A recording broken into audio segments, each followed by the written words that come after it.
At supper, Mama told Big Ma of the Jefferson Davis bus being stuck in the ditch. It's funny, such a wide ditch in one day. I didn't even notice the beginning of it this morning. Did you, children? No, we chorused. You didn't fall in, did you? We jumped onto the bank when we thought the bus would be coming, said Stacy truthfully. Well, good for you, approved Mama. If that bus hadn't been there when I came along, I'd probably have fallen in myself. The boys and I looked at each other. We hadn't thought about that. How'd you get across, Mama? Stacy asked. Somebody decided to put a board across the washout. They gonna haul that bus out of there tonight? Big Ma inquired. No, ma'am, said Mama. I heard Mr. Granger telling Ted Grimes, the bus driver, that they won't be able to get it out until after the rain stops and it dries up a bit. It's just too muddy now. We put our hands to our mouths to hide our happy grins. I even made a secret wish that it would rain until Christmas. Mama smiled. I'm glad no one was hurt.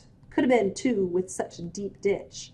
But I'm also rather glad it happened. Mary! Big Ma exclaimed. Well, I am, Mama said defiantly, smiling smugly to herself and looking very much like a young girl. I really am. Big Ma began to grin. You know something? I am too. Then all of us began to laugh, and were deliciously happy. Later that evening, the boys and I sat at the sturdy table in Mama and Papa's room, attempting to concentrate on our lessons, but none of us could succeed for more than a few minutes without letting out a triumphant giggle. More than once Mama scolded us, telling us to get down to business. Each time she did, we set our faces into looks of great seriousness, resolved that we would be adults about the matter and not gloat in our hour of victory. Yet just one glance at each other and we were lost, slumping on the table in helpless, contagious laughter. All right, Mama said finally. I don't know what's going on here, but I suppose I better do something about it or you'll never get any work done. It occurred to us that Mama might be preparing to whip us, and we shot each other warning glances. But even that thought couldn't dampen our laughter, now uncontrollable, welling up from the pits of our stomachs and forcing streams of laughter tears down our faces. Stacy, holding his sides, turned to the wall in an attempt to bring himself under control. Little Man put his head under the table, but Christopher John and I just doubled up and fell upon the floor. Mama took my arm and pulled me up. Over here, Cassie, she said, directing me to a chair next to the fireplace and behind Big Ma, who was ironing our clothes for the next day. I peeped around Big Ma's long skirts and saw Mama guiding Stacy to her own desk. Then back she went for Little Man and, picking him up bodily, set him in the chair beside her rocker. Christopher John she left alone at the study table. Then she gathered all our study materials and brought them to us along with a look that said she would tolerate no more of this foolishness. With Big Ma before me, I could see nothing else, and I grew serious enough to complete my arithmetic assignment. When that was finished, I lingered before opening my reader, watching Big Ma as she hung up my iron dress and then placed her heavy iron on a small pile of embers burning in a corner of the fireplace and picked up a second iron already warming there. She tested the iron with a tap of her finger and put it back again. While Big Ma waited for the iron to get hot, I could see Mama bending over outspread newspapers, scraping the dried mud off the old field shoes of Papa's which she wore daily, stuffed with wads of newspaper over her own shoes to protect them from the mud and rain. Little Man beside her was deep in his first-grade reader, his eyebrows furrowed in concentration. Ever since Mama had brought the reader home with the offensive inside cover no longer visible, Little Man had accepted the book as a necessary tool for passing the first grade. But he took no pride in it. Looking up, he noticed that Big Ma was now preparing to iron his clothes, and he smiled happily. Then his eyes met mine, and silent laughter creased his face. I muffled a giggle, and Mama looked up. Cassie, you start up again, and I'm sending you to the kitchen to study, she warned. Yes'm, I said, settling back in my chair and beginning to read. I certainly did not want to go to the kitchen. Now that the fire no longer burned in the stove, it was cold in there. The room grew quiet again, except for the earthy humming of Big Ma's rich alto voice, the crackle of the hickory fire, and the patter of the rain on the roof. Engrossed in a mystery, I was startled when the comfortable sounds were shattered by 3 rapid knocks on the side door. Rising quickly, Mama went to the door and called, "Who is it?" "It's me, ma'am," came a man's gravelly voice. "Joe Avery." Mama opened the door, and Mr. Avery stepped, dripping, into the room. "Why, Brother Avery," Mama said, "what are you doing out on a night like this? Come on in, take off your coat, and sit by the fire. Stacy, get Mr. Avery a chair." "No," said Mr. Avery, looking rather nervously over his shoulder into the night. "I ain't got but a minute." He stepped far enough into the room so that he could close the door, then nodded to the rest of us. "Evening, Miss Caroline. How you tonight?" "Oh, I'll do, I reckon," said Big Ma, still ironing. "How's Miss Fanny?" "She's fine," he said, without dwelling on his wife. "Miss Logan, I come to tell you something important. Mr. Morrison here?" Mama stiffened. "David? You heard something about David?" No, replied Mr. Avery hastily. "Ain't heard nothing about your husband, ma'am." Mama regarded him quizzically. It's them again. They's riding tonight." Mama, her face pale and frightened, glanced back at Big Ma. Big Ma held her iron in midair. Children," Mama said, "I think it's your bedtime." "But, Mama," we chorused in protest, wanting to stay and hear who was riding. "Hush," Mama said sternly. "I said it was time to go to bed. Now go." Groaning loudly enough to voice our displeasure, but not loudly enough to arouse Mama's anger, we stacked our books upon the study table and started toward the boys' room. "Cassie, I said go to bed. That's not your room." "But, Mama, it's cold in there," I pouted. Usually we were allowed to build small fires in the other rooms an hour before bedtime to warm them up. "You'll be warm once you're under the covers. Stacy, take the flashlight with you and light the lantern in your room. Cassie, take the lamp from the desk with you."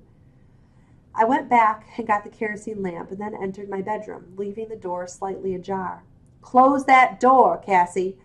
Immediately the door was closed.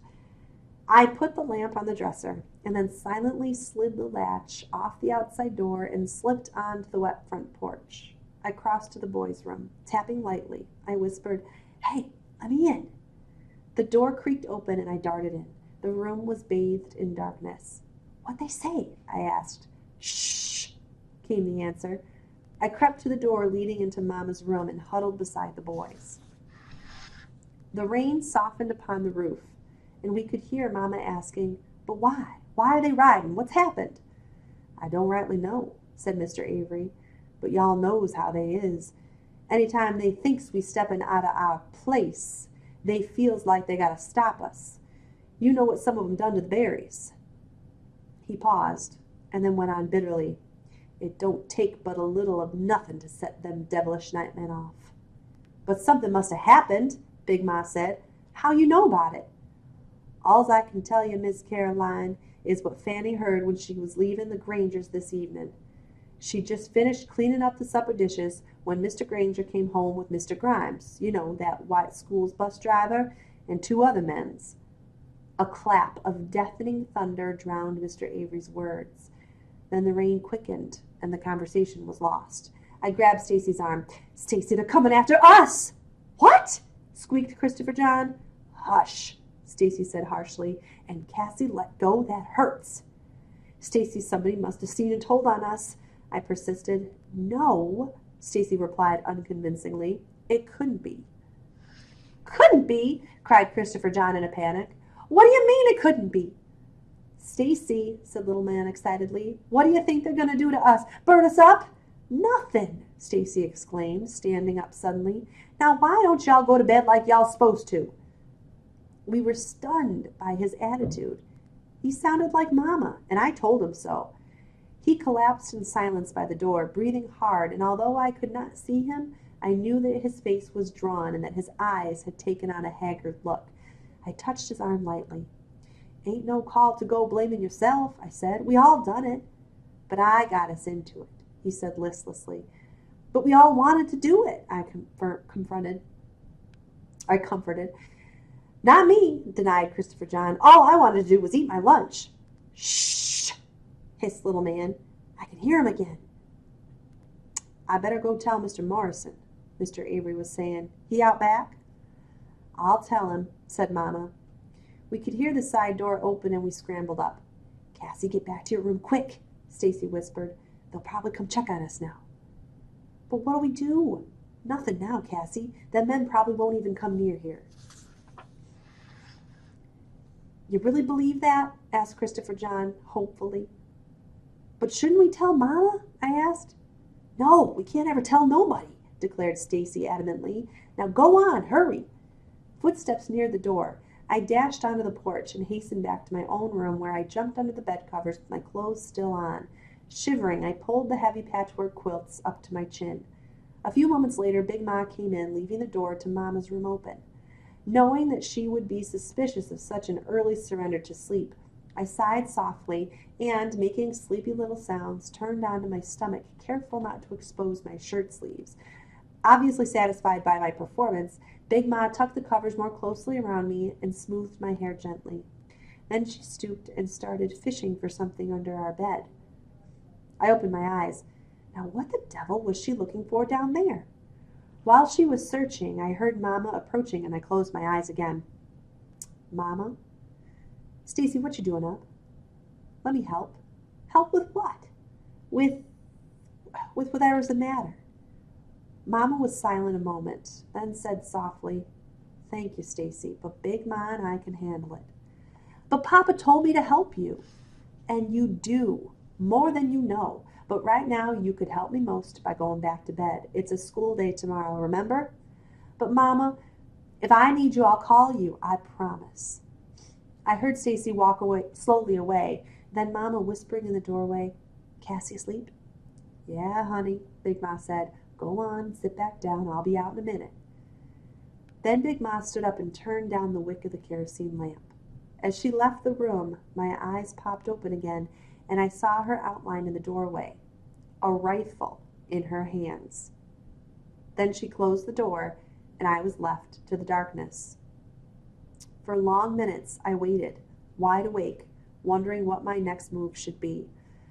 Finally deciding that I should again consult with the boys, I swung my legs over the edge of the bed, but immediately had to swing them back again as Big Ma re-entered the room. She passed the bed and pulled a straight-backed chair up to the window. Parting the curtains so that the darkness of the night mixed with the blackness of the room, she sat down without a sound. I heard the door to the boys' room open and close, and I knew that Mama had gone in. I waited for the sound of the door opening again, but it did not come.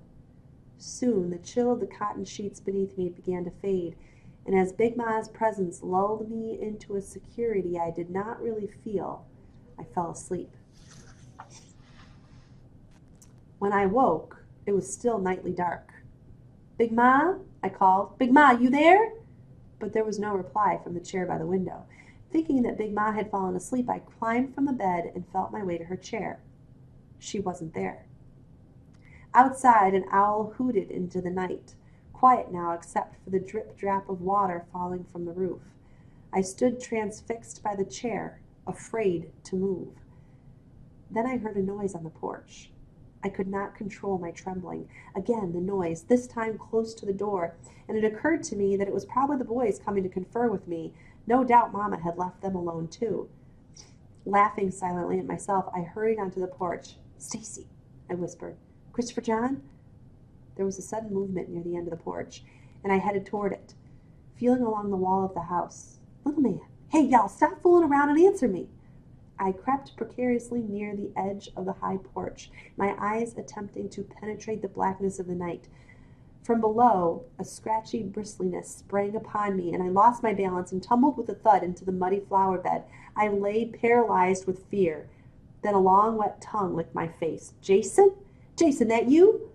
Our hound dog whined his reply. I hugged him, then instantly let him go. "Was that you all the time? Look what you gone and done," I fussed, thinking of the mess I was in with mud all over me.